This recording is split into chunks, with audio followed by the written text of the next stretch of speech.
Ya awal-awal ya persoalan masa lalu Oh. terungkap dari mereka, saya pikir sudahlah. Kalau kita mau jalan ke depan kan kita nggak perlu lihat bolak-balik lihat spion, dia harus lurus ke depan. Ya awal-awal ya persoalan masa lalu Oh. terungkap dari mereka, saya pikir sudahlah.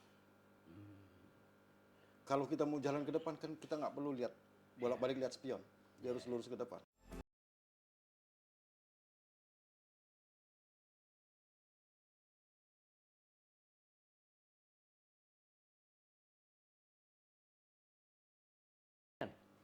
Kali ini saya mengundang tamu istimewa. Kenapa saya sebut tamu istimewa? Karena beliau ini adalah seorang aktivis, tokoh pergerakan di tahun 90-an.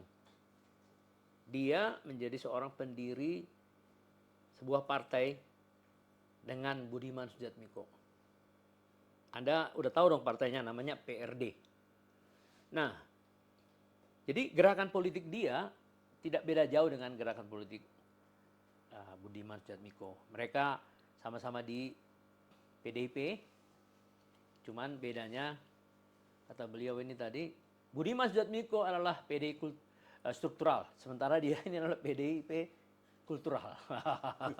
Itu sama aja sebenarnya kan. Nah kemudian dia dikenal sebagai ketua MAPAN, Masyarakat Pemerhati Pangan. Kemudian juga ketua Forum Komunikasi Tapol dan Napol, nanti kita tanya, tahun 98. Dan tahun 2023 yang lalu, disitulah dia dengan tim-timnya, ada sekitar, namanya tim 8, ada sekitar 10 organisasi relawan yang dibawa oleh tim 8 ini, mengatakan dia menjadi relawan Jokowi bergerak bersama Prabowo. Nah disitulah mengapa saya undang beliau ini untuk bincang-bincang santai tentang apa aja yang dilakukannya dalam pergerakan di lapangan sehingga Pak Prabowo menang sekali putaran. Walaupun dia bilang tadi bagi kita nggak soal satu putaran bang, sampai menang. Luar biasa. Ini benar-benar die hardnya Pak Jokowi dan Pak Prabowo. Siapa lagi namanya kalau bukan Wigno Prasetyo. Jadi saya sapa dulu nih. Selamat datang Bung Wigno. Siap bang. Terima kasih ya. Kita udah lama sekali kenal ya. Udah sekitar hampir 20 tahun ya. 2004 ya bang? Ya, 2006 lah ya. Ya, 2004-2006 lah. Nah, jadi coba dulu sedikit ceritakan ya. Mengapa Anda menjadi masuk ke Forum Komunikasi Tapol-Napol tahun 98? Waktu pergerakan PRD kan sebelumnya itu kan. Kenapa? Apa alasannya? Silakan. Ya, kemarin di 2023 ya bang ya. Itu kita kumpulin teman-teman yang bekas Napol, tahanan Napol. politik dan narapidana politik untuk menentukan sikap nih di Pilpres ini kita mau ngapain. Oh, jadi Anda yang mengorganisir ya? Iya. Makanya disebut koordinator ya. Lalu? Ada 20-an orang. Sebenarnya lebih sih. Memang yang kesampaian cuma 20 orang. Kita masih punya api cita-cita nggak sih? Sebenarnya itu yang mau kita bahas. Ya. Sampai pada kesimpulan, oke, cita-cita kita masih membara. Dan itu akan kita titipkan di Pilpres. Oh. Jadi Anda mengumpulkan 20 orangan itu, 20 orang itu. Lebih sebenarnya bang. Oh lebih ya, lebih 20 orang itu. Kemudian membentuk koordinator nasional tim 8 ya? Iya. Itu relawan Jokowi itu bergerak. Relawan Jokowi yang bergerak dari tahun 2014 bang. Oh dengan sendirinya, karena kalau pendukung Jokowi kan dari 2014 sampai hari ini. Iya. Nah tapi Anda mulai bergerak mendatangi teman-teman Tapol-Napol itu tahun lalu kan, bulan Agustus kalau nggak salah kan, Anda menggerakkan, memberikan semangat pada mereka. Iya. Siap. Ayo bergerak lagi kalau mau memiliki semangat yang sama kan gitu kira-kira. Nah membawahi 10 organisasi relawan Jokowi ini banyak sih ya. Apa aja namanya itu? Ada Kornas Jokowi, ada Kornas Milenial, ada MAPAN termasuk bang. Ya, 10 itu termasuk MAPAN. Terus apa lagi? Ada relawan Ahok juga. Oh, karena dia sama Jokowi sama dia satu ya. Ya oke. Terus? Ya ada 10 lah kira-kira bang. Tadinya 8. Oh, tambah 2 ya. Karena kita sebut Karena itulah kita sebut tim 8, Bang. Ya, tim 8. Oh, tim Karena 8. 8 organisasi Iya, awalnya. sementara jadi tambah 2 lagi Tambah, ada organisasi yang ya. bergabung segala macam. Iya, saya memang diundang waktu itu di Pasar Minggu ya. Dan ya Pak Hasim kaget ya, lu ngapain di sini? Saya bilang diundang sama beliau. Hah? Emang kamu kenal? Undangan khusus tuh, Bang. Justru itu. Buat Abang. Datang dari teman Anda namanya Erik, ya kan? Makanya saya bilang, nah jadi yang saya lihat beliau ini sangat apresiasi ya, karena di tengah lapangan badminton itu kalau nggak salah, nah, sangat kecil tapi begitu banyaknya orang di sana. Anda membuat program apa ya waktu itu? Minum susu gratis, memberikan pulsa dan segala macam ya. Itu karena pikir kita mau coba out of the box lah. Ya, out of the box ya. Artinya ya sesekali jangan cuma di gedung-gedung aja. Ya. Coba kita bikin acara di tengah warga, tengah masyarakat supaya kita bisa merasakan denyut nadi lah. Iya.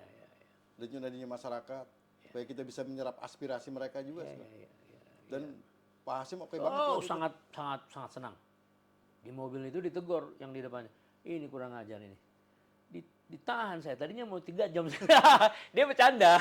Tapi maksudnya saking senangnya tuh di mobil dia bilang gitu. Ini gimana sih dia? Kelihatan beliau waktu nyapa masyarakat katanya kelihatannya excited gitu ya. Iya, excited, very excited. Karena dia merasa di tengah-tengah masyarakat yang real, yang membutuhkan yang disebutnya itu bebas makan gratis. Dia persis ibu hamil, di situ persis dia lihat semua itu. Itu yang bikin senang masyarakat.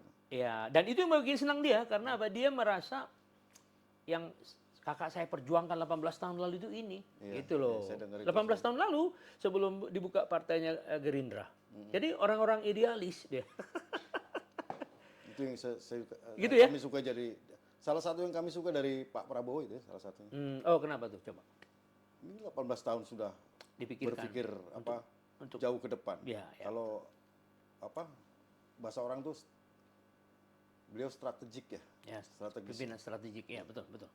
Jauh ke depan. Jauh ke depan. Ya. Visioner. Nah, kemudian apa motif Bung untuk menggerakkan semua teman-teman, ya kan teman-teman dong, aktivis di bawah 10 organisasi ini untuk memilih Prabowo sebagai pimpinan nasional? Ya, tadi strategik ya, Bang. Kedua, kalau dari kami mapan nih ya, Bang ini satu-satunya capres yang bersinggungan dengan petani. Oh jelas kalau itu, ya. Bersinggungan sangat dekat dengan petani dan. Karena di pikirannya itu memang bangsa yang besar, bangsa yang kuat kalau dia bisa menjamin kemandirian pangan. Iya, itu. Di tengah-tengah globalisasi, di tengah-tengah perang yang berkecamuk kan, itu bisa mengganggu supply chain terhadap pangan. Justru Indonesia akan dijadikan lumbung pangan dunia katanya. Cita-cita dia. Oh jadi persentuhan itu satu ya? Iya satu. Yang lain apa lagi? Salah satunya dong. Ya. Apa namanya? Pemimpin strategik, memikirkan pangan. Terus? Ada beberapa program yang paling mungkin dari program pemerintah pemerintah yang sekarang ya Pak Jokowi yang paling mungkin beliau bisa teruskan. Banyak yang bagus, Bang. Nanti saya kasih contoh. Contoh. Beberapa yang bagus. Satu, misalnya perhutanan sosial. Pasti beliau akan teruskan. Yang sudah dijalankan oleh Pak Jokowi 10 tahun. Ya. Apalagi? Infrastruktur dan segala macam. Kalau itu udah pasti. Ya. Terus? Banyak lah, Bang. Itu yang bikin kami jatuh cinta.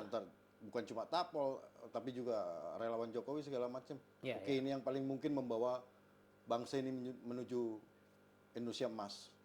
2 tahun kemudian. Jadi clear the way lah, Bang ya. Clear the way. Nah, 10 organisasi Anda kumpulkan semua memiliki pemahaman yang sama. Ya awal enggak, Bang. Pasti kan kita beberapa kali diskusi. Makanya Anda jadi koordinatornya ya. Di awalnya ada juga yang nolak. Saya juga berupaya meyakinkan kan. Iya dong. Teman-teman itu. Ini yang paling mungkin, ini paling bisa untuk membawa kita ke kemajuan. Nah, terus apa alasan-alasan mereka menolak misalnya? Ya awal-awal persoalan masa lalu terungkap dari mereka, saya pikir sudahlah. kalau kita mau jalan ke depan kan kita nggak perlu lihat bolak-balik lihat spion. Dia harus lurus ke depan. Ya, ya. Dan Budiman Sujatmiko waktu Anda belum ya, belum bergabung waktu itu. Budiman beberapa minggu setelah Budiman. Iya, ya. Inspiratif juga itu, Bang. Ya, Budiman itu. Karena teman-teman semua itu ya, satu pengalaman iya dia. Artinya udah sama satu frekuensi meskipun saya lama nggak ketemu Budiman kan. Itu tanda bahwa cara berpikir sama. Gitu Jadi itu menjadi inspirator juga bagi kawan-kawan ini ya, sehingga dengan rela dia bergerak gitu ya. Ya apa sih yang dipertaruhkan, Om? Ya, Pak Prabowo. Ya. Dan semangatnya itu ya 2 kali nyapres, sekali nyawapres segala macam itu buat inspirasi buat anak muda loh, Bang. Ya, kenapa? Pantang menyerah. Oh iya. Iya betul itu. Nah, itu luar biasa. Nah jadi waktu Anda keliling-keliling ya, tentu kan bukan hanya, saya kan diundang ya seminggu. Di berbagai lokasi mana aja yang Anda aktif dengan teman-teman yang 10 organisasi ini? Sumsel. Oh, Sumatera Selatan ya? Bali, Lampung. Bali, Lampung. Jawa Tengah. Oh. DKI Jakarta terutama. Oh, DKI Jakarta. Oh, itu yang di pasar Minggu ya, dan di beberapa lokasi lagi ya? Iya. Jadi Anda masuk ke kantong-kantong di mana juga Pak Prabowo memang agak lemah elektabilitasnya kan? Iya dong. DKI kan yang ini kan 01, Pak. Ternyata tinggi ya. Kemarin lihat quick count Sekarang luar biasa ya. itu hasilnya. Terus kemudian di Jateng kan? Kandang Banteng. Iya. DKI Jakarta. Iya. Itu kan juga Bali. Bali juga. Itu tapi dia udah dimenangkan dua-duanya kan, Jateng sama Bali. Terus Sumsel. Iya juga. Jadi Anda memang sengaja milih daerah-daerah neraka itu ya. Kalau 38 provinsi kami kan nggak mampu lah, Bang. Iya. Kita ngukur lah. Ukur waktu, ukur dong. tenaga, Tapi dengan macam. masuk ke kandang apa Anda kan? Ke kandang musuh istilahnya kan gitu kan. Pertama kita kan. 1 dan 3 itu kan. Paginya kami di Bali tuh, di Singaraja, Bang. Sorenya Renon. Itu Budiman Sujatmiko. Jadi ya barang-barang kita tembus. Rabu ya? Iya, Prabu bersama Dewa. Oh, bersama Dewa. Oh, ada juga. Oh, tapi luar biasa itu. 55.000. Luar biasa dan semua responnya luar biasa ke 02. Iya. Pas kami yang hadir itu memang 4 ribuan ya, Bang. Iya. Tapi isu yang terangkat itu luar biasa. Bandara. Yang dulu digagalkan oleh penguasa sebelumnya. Iya. Itu yang membuat mereka sudahlah ini yang kita pilih masyarakatnya. Iya. Mereka kan berharap banget dengan pembangunan bandara baru ya. Iya, ekonomi makin maju segala macam. Nah, dari wilayah Sumsel, Jawa Tengah, Jakarta, di mana yang paling berkesan selama kampanye itu? 3 tempat, Bang. Oh, di mana tuh? Bali, Jawa Tengah sama DKI Jakarta. Oh, di 3 tempat itu memang sambutannya luar biasa ya? Sambutannya luar biasa. Pertama itu Jakarta, kita masuk di Jakarta Utara, daerah perkampungan Kumuh, Selam Area ya, di mana tempat tinggalnya kelas menengah ke bawah segala macam. Antusiasnya luar biasa ketika Mas Gibran datang. Orang jalan, Mas Gibran tuh jalan 20 meter, Bang, itu 10 menit lebih. Karena dikerubungi dan antusias spontanitas itu. Kedua di Bali. Di Bali siapa yang datang? Mas Gibran. Mas Gibran. Emang terkenal itu yang di Bali. Kelihatan. Jadi kalau sekarang ini para cendekiawan, intelektual, pengamat politik, surveyor segala macam menyatakan bahwa ini tiba-tiba ada silent majority. Enggak, kita dari awal udah kelihatan menang nih. Begitu sambutannya. Enggak ada silent majority itu. Di situ. Udah kelihatan. Berarti semua udah cair ya mereka. Jadi kalau kita di masyarakat itu, kan kami tinggal di sana juga, Bang. Iya dong, selama beberapa hari kan tentunya kan. Dan ngerasain, ini udah kelihatan ini milih siapa segala macam. Dan itu terkenal kandang Banteng itu, Pak. Semua itu. Bali, Jawa Tengah, DKI Jakarta. Pas di Jakarta Utara pula itu kan. Banteng juga ya? Kandang Banteng ya, Utara Barat. Jadi yang di Bali ya, yang paling ya dari tiga ini kan yang paling inilah yang paling rame lah ya. Jakarta, kemudian Bali sama Jawa Tengah ya. ya. Tapi yang paling berkesan apa di mana? Di Penjaringan, Bang. Oh, Penjaringan. DKI Jakarta ya. Kenapa? Karena pertama kali kalau nggak salah itu Mas Gibran itu perdana kampanye. Oh, saya dapat ceritanya itu dari wartawan malah. Ini kampanye perdana Mas Gibran 1 Desember itu. Oh. Membludak orang. Iya, 5.000-an, Bang. Terus apa saja yang perkampungan kumuh, ya, bisa bayangkan. Ya. Apa saja yang disampaikan oleh Mas Gibran sehingga Mas Gibran itu cuma 10 menit. Oh. Dan beliau cuma kasih buku aja simbolik. Kasih buku ke warga miskin. Iya. Anak-anak. Terus sembako kita nggak bagi kan, kita buat bazar segala macam sesuai dengan peraturan lah. 10 menit dia nggak ngomong apa-apa. Nggak ngomong apa-apa. Tapi luar biasa ininya. Sambutannya. Nggak banyak ngomong lah istilahnya. Iya. Jadi dari situ Anda melihat bibit-bibit kemenangan itu di situ ya? Iya, kelihatan dari antusiasme masyarakat kelas menengah bawah. Kan DPT paling banyak tuh, Bang. Ya. Menengah bawah itu kan. Ya.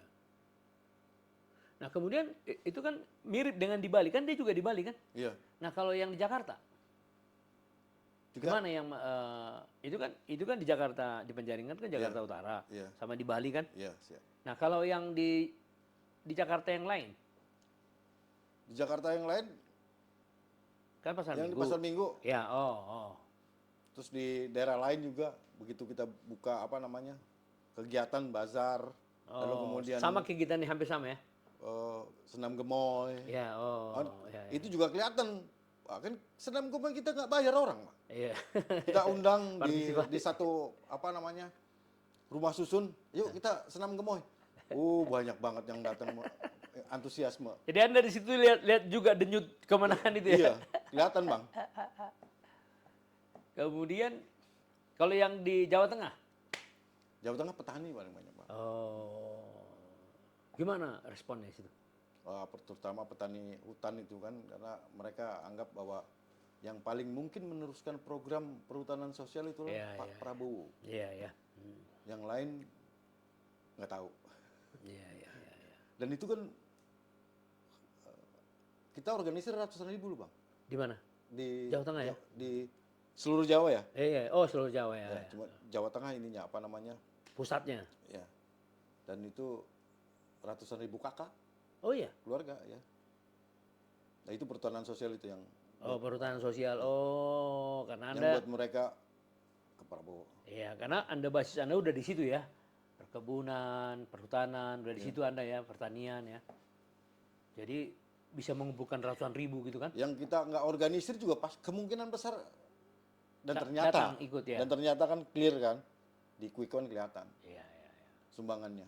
Ya jelas ya. Di Jawa Tengah itu benar-benar dikuasai itu. Dan deklarasi kalau nggak salah di Malang waktu itu, Blitar. Oh ya. Lalu kemudian di Nganjuk, Lamongan segala macam. Nah, itu jaringan teman-teman di kelompok petani hutan. Jadi 10 organisasi ini juga di situ lah ya, petani hutan itu di situ ya semua. Pantas. Jadi mereka mengkoordinir. Jadi ketika Anda mengundang di pasar Minggu itu sebenarnya peresmian katakanlah pemberian penghargaan itu sebenarnya rangkaian dari kerjaan sebelum itu ya. Iya, pantas. memang sudah dirancang dari awal. Ya, kan diberikan kan sertifikat oleh Pak Hasim kan kepada mereka-mereka yang ikut jadi ketua kan, Pak? Iya. Kita pilih di situ kan karena itu basis 01, Bang. Iya, luar biasa. Coba kita ledak, kita tembus bisa nggak? Ternyata meledak. Iya. Jadi Anda juga pemimpin strategis juga dalam hal memasuki. Loh, di lapangan loh. Pemimpin strategis itu ada 2, di konsep menggerakkan orang. Anda juga di konsep tapi di tingkat lapangan. Gitu, Bang. Iya dong. Loh, kenapa sampai dikasih penghargaan itu kan? Saya kan lihat gesturnya Pak Hasim ketika melihat memberikan apa itu. Senang dia. Dia berarti kan dia pantau kan. Yang gitu ya Bang? Iya dong, dia pantau sama dia. Dia nggak, kalau yang saya kenal kan nggak asalan orangnya. Beliau ini kesini udah berapa kali tuh? 7 kali ya? 7 rekaman, tapi 5 kali lah. Banyak juga ya. Ya, karena waktu itu kan di sini 02 apa? Nah, artinya apa poinnya? Bahwa ya dia visioner dan dia sangat meyakini program-program kakaknya gitu. Ya. Kemarin Yang paling mungkin, yang paling bisa mengartikulasikan. ya, yang paling, ya betul. Yang Karena paling bisa. hampir 70 tahun dia. Kemarin Mas Raffi ya, udah berapa di viral di TikTok Di Pasar Minggu tentang Menhan, tentang ya Universitas Pertahanan. Berapa? 5 juta. ngeri. Udah rekaman berapa hari di sini? Di Pasar Minggu lebih detail dia menjelaskan. Oh iya, Bang. iya. Beliau ini. Iya. Nah, bentuk itulah yang dijelaskannya di sini. Jadi makan siang gratis, peningkatan gaji guru, Iya. pemutihan kredit yang macet, Iya. ya kan, untuk petani dan nelayan. Kemudian tentang perumahan, tentang grid sea wall di ini. Jadi 5 videonya. Keren. Nah, makanya dari sana saya tangkap kenapa Anda saya panggil juga itu karena melihat gerakan Anda di lapangan itu. Ya kemarin tuh pikir waktu kan beberapa kali juga kami seforum dengan Pak Hasim ya. Ya. Kami amati, ini lebih detail nih, Iya. jelaskannya lebih Ya. ekspresif, Iya. lebih auranya lebih kelihatan. Coba penjelasan ini atau pernyataan beliau itu coba disampaikan di tengah warga, apalagi dalam kasus makan siang ya, nggak cuma sekedar di gedung-gedung mewah segala macam. Ternyata sambutannya luar biasa dari masyarakat. Oh iya, itu persis apa yang dipidatokan di di Pasar Minggu itu di lapangan ini. Lebih detail mana? Ya, emang detail dia. Emang tipenya sama kalau menurut saya. Cuman dia basisnya kan bisnis. Bapak saya kan pemimpin militer. Bedanya nggak ada dalam soal penjelasan, keinginan, ya. Nah, kemudian apalagi faktor yang membuat Anda mendukung pasangan 02 pada waktu bulan Agustus? Apakah itu ada juga dorongan dari Pak Jokowi? Sebelum Mas Gibran ditetapkan, ya. Terus juga sebelum kelihatan ya, belum kelihatan ini Pak Jokowi gesturnya kemana segala macam, karena masih kadang-kadang nenteng Ganjar, kadang ini kami sudah berpikir sini aja, nggak mungkin Pak Jokowi marah juga kan? Oh. Karena kadang-kadang nenteng Ganjar, kadang-kadang nenteng. Jadi Pak Anda harus mengambil keputusan. Iya. Oh. Bulan Agustus lah ketemu beliau Pak Hasim segala macam. Pak, kami dukung. Oh. Kami 8 relawan Jokowi kami dukung. Iya. Dengan alasan bla bla. Oh. Lalu apa responnya? Diskusi kami di Mid Plaza. Terus mulailah saat itu kita bergerak. Iya. Awal-awal coba kita rilis lah media. Oh, deklarasi ya. Terus media deklarasi dukung Pak Prabowo. Terus kita kasih wacana wapresnya, cawapresnya. Waktu itu? Ada Budiman juga di situ, kami masuk ke Pak. Iya pernah saya baca itu. Luar biasa. Kalau satu jiwa, satu perasaan itu ya. Iya, luar biasa. Terus. Baca wapres yang tertunda. Iya. Enggak, tapi semangatnya Pak. Iya kan Pak. Bukan soal siapa yang jadi Pak. Tapi semangat Anda itu. Ya. Begitu nongol di Kertanegara. Iya. Kami sempat kaget juga. Wih, Budiman, terlambat kita diduluin dia. Luar biasa ya.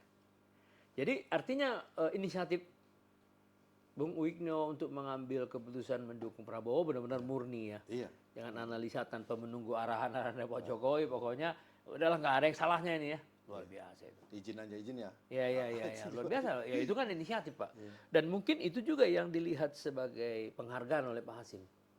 Artinya Anda melakukan analisis itu tanpa petunjuk-petunjuk, tapi inisiatif kan. Kan kuat Pak inisiatif. Biasanya kan orang berinisiatif kan akan melakukan sesuatu secara optimal. Iya kan? Ya, pikir kami kan udah dukung Pak Jokowi 10 tahun. Dianggap Jadi, sudah ya udah, diukur oke lah kalau ya tugas kami udah loyalitas. selesai jenderal gitu Ya, kan. ya, ya, ya, ya. Jadi begitu Pilpres yang saat ini kemarin mulai momentum Pilpres, saya pikir sudah, siapapun yang kita dukung Pak Jokowi nggak akan marah, Ya, ya, nggak akan komplain. ya. Dan ini kita ambil keputusan Pak Prabowo. Ya, ya. Lalu ketemu dengan Pak Hasim ya. Terus ketemu teman-teman konsolidasi ke daerah-daerah, masuk lagi teman-teman relawan Jokowi yang lain. Bergabung ya, jadi 10 itu ya. Iya. Sebenarnya banyak bang. Oh, di luar ini banyak juga? Kita tahan-tahan aja. Nggak sanggup saya ininya. Oh, karena ya waktu juga terbatas. Menaruhnya di pundak saya. Ya. Luar biasa. Lalu yang menarik bagi saya, Anda ketemu Pak Hasim ya. Apa yang Anda lihat persamaan Pak Hasim, kamu bilang tadi dengan Pak Jokowi, Pak Prabowo, sehingga Anda nggak merasa perlu ketemu Pak Prabowo, udahlah Pak Hasim aja. Apa yang sama dengan mereka berdua? Ya tadi bang, ya namanya saudara ya bang ya, pasti lebih banyak tahu dia ininya. Ya, ya. Dia tuh lebih dalam juga pasti paham dan cerita banyak itu. Iya, iya, iya. Soal abangnya gitu. Iya, iya, iya. Sejarahnya segala macam. Iya, Kami iya. nggak ngomong banyak soal program, tapi lebih banyak soal cerita pribadinya Pak Prabowo. Iya, iya, iya, iya. Jadi yang Anda lihat dari sikap dia meyakinkan Anda untuk melanjutkan perjuangan ya. Iya. Karena direspon positif, terus kemudian juga Anda melihat mirip sifatnya, tidak ada sesuatu yang perlu diragukan gitu ya. Pandangan pertama kan Ya, orangnya ya. humble beliau tuh. Iya, ya, humble ya. Humble, responsif kalau diajak kita ajak ngobrol juga responsif. Diskusi, iya, iya, iya. Ya. Siapapun kelihatannya kalau di lapangan tuh orang mengajak ngobrol beliau kan. Oh iya. Sangat responsif. Memang dia orangnya begitu. Memorinya juga kuat segala Iya, macam. iya, iya. Ya itu makin pertebal aja. Oh ya benar kita. Iya, iya, iya. Nah kemudian setelah pemilu sudah selesai, terus masih banyak orang yang di luar ya yang tidak menerima, ngomong mengenai kecurangan segala macam. Gimana Anda melihat itu? Nah itu riak-riak aja bang, kan biasa. Oh gitu ya? Iya. Riak-riak kecil lah. Jadi nggak lama itu ya? Nggak. Dengan melihat angka ini Anda puas? Dengan itu angka di luar ekspektasi ya. Ya itu dia. Ya karena kan Anda nggak pernah berpikir satu putaran, mau satu putaran, pokoknya menang. Pokoknya sebelum bulan Juni kan yang kedua itu kan, kalaupun ada 2 putaran kan bulan Juni. Jadi Anda mental udah siap sampai bulan Juni kan? Kemarin kita masih pikir ya 49 udah luar biasa nih kan. Katanya 58 nih. Ya kalau orang yang terlalu suka di lapangan biasanya nggak terlalu lihat-lihat survei dia. Sebaliknya orang-orang kita yang diskusi di sini dengan surveyor memberikan kiriman message kepada masyarakat gitu loh. Cuma kan lebih ilmiah lah kalau surveyor itu. Oh iya, iya karena kan dia mengcapture opini kan. Kalau Anda kan melihat situasi lapangan kan, ya kayak Anda lihat di Bali, lihat di Penjaringan, jadi Anda punya feeling, auranya. Menang. Iya, ini bakal menang. Soal 2 putaran awal nggak terlalu peduli kan. Nah kemudian riak-riak yang Anda bilang ini maksudnya nggak akan berhenti setelah diumumkan oleh resmi KPU gitu? Iya, ntar juga berhenti bang. Gak apa-apa sih mau coba. Nggak bisa dibuktikan juga. Ya. Segala macam. Ya. Kalau dan Anda tidak percaya ada rekayasa curangannya? Susah lah bang, ini zaman teknologi digital luar biasa. Seperti yang Hasbi bilang ya. Butuh 30.000 atau ya 30.000 TPS untuk membuktikan TSM ya. Iya. Ya. Seperti Pak Mahfud bilang juga, kecurangan itu akan disampaikan oleh yang kalah. Pihak yang kalah. Kalau mereka nggak percaya quick count, loh gimana Ganjar aja percaya di Amin juga. Anies juga percaya juga itu Gubernur DKI kan. Iya. Apalagi bang. Di 2019 juga 2014 kita pengalaman itu. 2009 juga itu. Selalu. Ya jadi Anda menganggap ini hanya sekedar tunggu waktu aja ya. Bahwa itu hak demokratik. Ya. Warga negara iya. Nah kemudian di dalam Anda sebagai orang pangan lah, banyak atau dua paslon itu waktu itu kan menganggap food estate itu gagal. yang diemban oleh Menhan. Ya. Gimana menurut Anda pandangan? Kalau di petani itu Bang, apalagi buka lahan baru. Lahan baru yang berbeda dengan lahan pertanian. Nggak mengenal istilah gagal. Oh, apa? Kenapa? Itu adalah proses. Oh. Proses Bang. Karena berbeda ininya, lahan baru ini teksturnya kan berbeda. Harus dipelajari dulu. Harus ditunggu dulu, treatment dulu. Diadaptasi dulu, berapa lama, berapa kali musim tanam, baru mulai kelihatan hasilnya. Nggak mungkin bisa ujuk-ujuk, Pak. Bang, buka lahan baru langsung ujuk-ujuk, panen 6 ton, 7 ton per hektarnya. Nggak berat, Bang. Jadi, maknanya ini akan diteruskan. Harus, Bang, karena mau nggak mau dia untuk menjaga ketahanan pangan Ya. puluhan tahun ke depan. Ya. Jangan sampai rakyat nggak makan. Ya. Jadi kata-kata orang itu mengatakan itu gagal karena nggak ngerti atau karena gimana? Nggak tahu, Bang. Mungkin karena nggak petani kali, Bang. Ya, dicuekin aja. Mungkin nggak ngerti, nggak dapat informasi, karena seolah-olah ada uang sudah ditaruh di situ, gitu. Padahal kan nggak ada. Baru diadaptasi. Ada yang bilang, ini negara rugi, nggak peduli negara mau untung, negara kan nggak harus berpikir untung rugi. Iya. Demi rakyat ya. Demi rakyatnya. Iya dong. Jadi masalah itu nggak ada ya. Masalah sama sekali gagal itu nggak ada. Kesabaran, Bang. Ya. Anda sudah jelaskan tadi.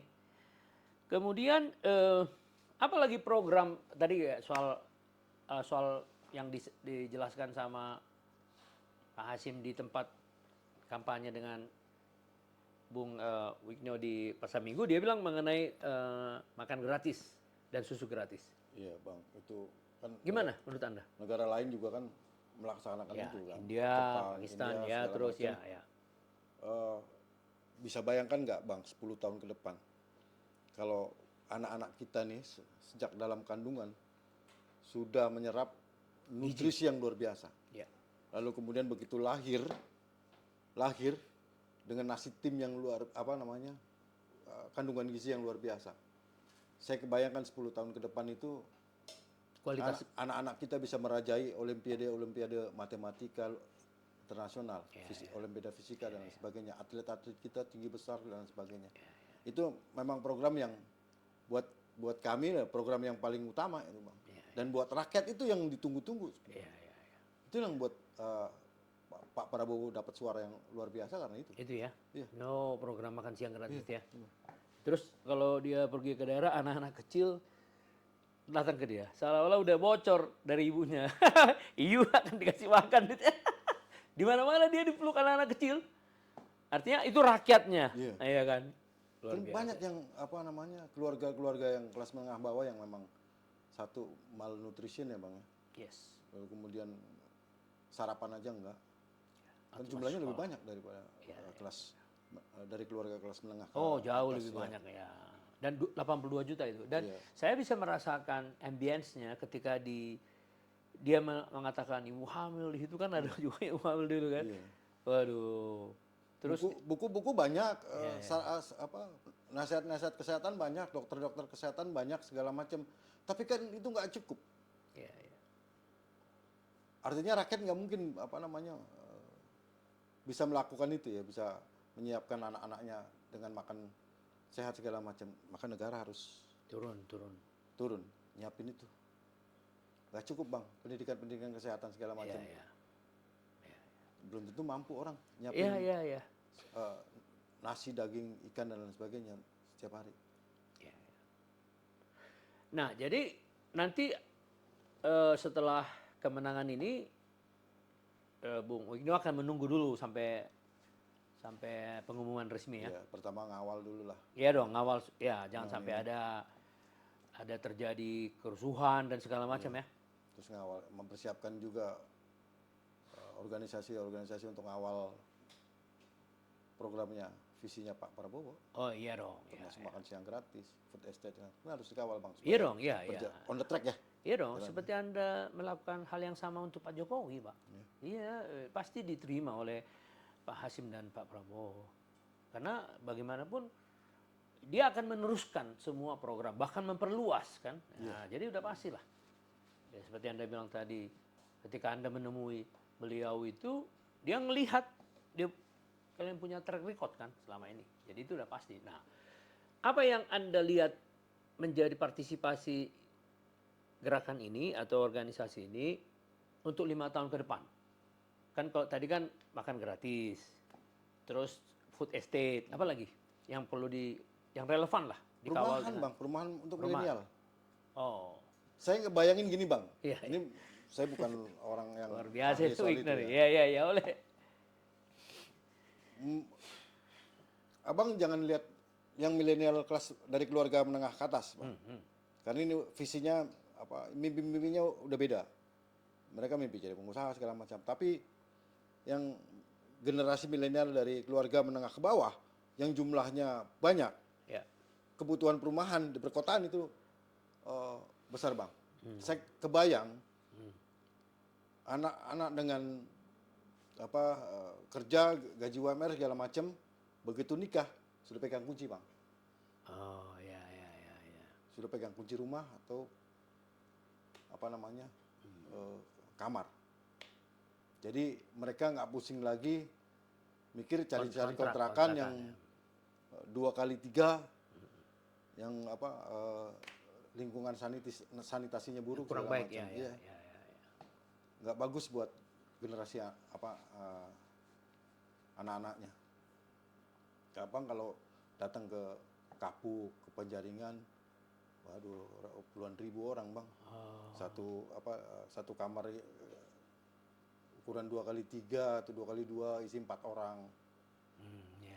Nasihat. Iya. Anak 2, 4 itu Bang. Ya, tapi menarik yang Anda bilang tadi, menikah harus dapat rumah. Kurang lebih gitu kan ya. Nah, kalau dibayangkan daya beli antara suami istri ini berapa penghasilan mereka? Kira-kira aja. 5 jutaan UMR mereka Bang. Ya satu orang kan. Iya. Kalau 2 kan jadi 10 ya. 10. Jarang Bang. Dua-dua nih. Oh, satu di rumah? Iya. Kalau udah punya anak. Ya. Jadi nggak mungkin mereka bisa sewa babysitter. Ya. Jadi 5 juta daya belinya harus punya rumah gitu ya. Iya. Berarti kalau dengan teori Bank Dunia, 1/3 dari penghasilan yang paling tinggi untuk membiayai rumah. 800.000 minimal Bang per bulan. Ya, tapi udah habis berapa tuh Bang? Maksimum 1,8, 1,6. Kan 5 juta dibagi 3. Itu yang paling parah itu 800.000. Oh iya. Artinya sanitasi kurang memadai lah. Nggak ada fasilitas. Ya, dimungkinkan itu, Bung. Murah. Dimungkinkan itu. Kalau dia 5 juta, sepertiganya 1,6, ya. Cicilannya bisa 20 tahun, ya dikasih DP berapa, itu memungkinkan. Itu memungkinkan. Jadi artinya negara harus turun. Iya. Negara harus entah bekerja dengan swasta segala macam, cerita lain lah. Swasta itu kan hanya menjalankan mencari untung. Iya. Tapi negara membuat mereka tertarik dengan keuntungan itu. Nah, itu hebatnya negara kan. Negara kan cuma mengutak-kutik aturan aja. Belum lagi yang pekerja informal ya Bang, yang sebetulnya penghasilannya juga lumayan. 10-15 juta tapi karena nggak ada slip gaji surat, segala kayak gitu-gitu susah ambil kredit. Ya, selama ini juga itu belum tertangani. Iya. Ini yang di perkotaan belum, di desa-desa Bang. Iya. Yang anak satu keluarga anaknya 6, kemudian anak-anaknya sudah mulai nikah segala macam kan. Masih tinggal bersama mertua segala macam. Pas dengan visinya Pak Hasim dan Pak Prabowo mau bangun rumah di desa. 25 rumah per desa, 75.000 desa, jadi 2 juta. Kalau saya nggak paham Bang, Abang lah yang ahlinya. Ya. Terima kasih Bung. Ya, tapi luar biasa. Maksud saya yang saya mau jelaskan tadi bahwa Anda memang ingin mengawal semua program yang masih bisa ditangani untuk mensukseskan pemerintah ini. Itu yang saya respect ya kan Pak. Iya kan. Iyalah. Ya. Karena itu udah disebutkan oleh Pak. Saya waktu itu nggak ada videonya, itu hilang itu videonya CNBC itu. Yang mana Bang? Pidatonya kan Anda kan mengundang saya ke atas. Iya. Ya, Anda kan ngomong apa waktu itu? Coba masih ingat ya. Situ Bang Parangian gitu. Nah, terus lalu ada videonya nanti Don. Ya. Ada videonya karena kami punya teman-teman wartawan. Enggak ada video yang hilang kalau nggak salah ya, Pak. Ya. Ya, tapi nanti nggak apa-apa lah. Tapi waktu itu beliau itu dengan semangatnya diminta saya berdiri kan? Mana? dia bilang saya sudah untuk rumah desa dibutuhkan 1,8 juta pekerja. Kalau di kota mana? Ini nih penasihatnya Pak Prabowo kan Anda ingat. Ya jadi artinya gini, apapun yang bisa kita kawal Dikawal, Bung. Bang. Ya, Sama-sama. Bung Butnyo. Kan untuk kebaikan khalayak ramai. Ya. Dan Anda sudah buktikan 10 tahun bersama Pak Jokowi kan. Satu yang kita kawal dulu itu salah satunya perhutanan sosial itu, Bang. Yang setiap satu keluarga itu dapat 1 hektar. Meskipun dipinjamkan ya, hak pakai selama 35 tahun. Oh itu sukses ya. Luar biasa. Program Pak Jokowi yang menurut saya salah satu yang luar biasa. Oh, petani, Bang, urusan tanah itu kan urusan itu. Itulah kecintaan dari orang Jawa Tengah yang di Jawa Anda bilang sama Jokowi yang sekarang lari ke ini semua. Dari kandang banteng lari dan semua. Dan kami sampaikan kan bahwa ini akan diteruskan. Satu-satunya yang bisa meneruskan adalah Pak Prabowo. Pasti diteruskan. Dan dengan dukungan yang lain ya, kredit segala macam dari bank itu harus. Iya. Beliau mengatakan di sini kredit tani dan nelayan itu kan harus diputihkan. Karena ditagih-tagih terus, sudah lunas, ada yang sudah lunas, terus kemudian jadi masuk pinjol ke mereka. Iya. Dan itu yang berbahaya kan. Jadi itu akan diputihkan segera gitu. Setelah ya Oktober ini kan. Ini mantap itu, Bang. Mantap lah. Kita sama-sama ini. Saya bisa kredit rumah, Bang. Aduh, luar biasa. Enggak, begini loh, pemerhatian Anda terhadap kebutuhan rakyat itu aja sudah luar biasa. Ya, penting kan pemimpin-pemimpin lokal atau lapangan kan itu yang penting. Karena Anda meyakinkan Tapol dan Napol, apa bedanya Anda meyakinkan masyarakat? Jadi kita sebagai warga negara sangat butuh orang-orang yang mau mengawal pemerintah. Supaya jangan terjadi kisru di lapangan. Itu dia. Ya dong, sama dengan ini kan. Dibilang kecurangan, padahal nggak ada kecurangan kan gitu. Ya kan, jadi yang mengawal itu sangat penting kehadirannya gitu. Efeknya banyak, Bang. Ya. Paling nggak, saya hitung-hitung ya. Ya. Paling nggak butuh 300.000 dapur, Bang. Untuk makan siang gratis ya. Kalau setiap dapur itu 5 orang aja bekerja. 1,5 juta. 1,5 juta. Apa namanya? Pak Menyerap. Hasim 1,8 juta hitungannya. 1,8. 6 orang. Apalagi ibu-ibu yang apa namanya? Yang bekerja di dapur itu adalah anak-anaknya yang akan di apa namanya? Kasih makan juga. Iya. Di sekolah. Ya, di sekolah ya. Luar biasa. Ya. Nggak apa?